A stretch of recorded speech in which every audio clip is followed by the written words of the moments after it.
অতিআলোকিত গতিতে একটি বিশাল Chad screen উন্মোচিত হল, তাৎক্ষণিকভাবে এবং নির্বিঘ্নে পুরো করিডোরটিকে অস্পষ্ট করে দিল।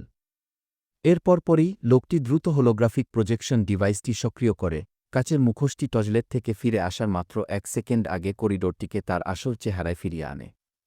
মেশিনটি দ্রুত লোকটির চোখের মণিতে আটকে গেল, যাতে আনার্সের মুখোশটি এদিক ওদিক নাড়াচাড়া করলেও হোলোগ্রাফিক চিত্রটি দৃষ্টিকোণ পরিবর্তন করে, যার ফলে যে কোনো ত্রুটি খালি চোখে অদৃশ্য হয়ে যায়।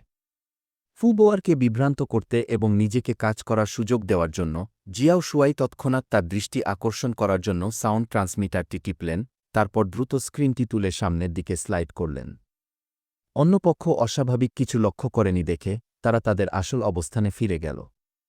তারপর তারা দ্রুত থামল এবং ফুবলুকে আকর্ষণ করার জন্য আবার শব্দ করল।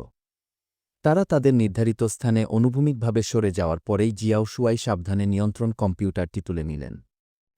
ভিডিওটি ভালো লাগলে লাইক, কমেন্ট, সাবস্ক্রাইব করুন এবং এরকম নতুন নতুন ভিডিও পেতে আমাদের সাথেই থাকুন।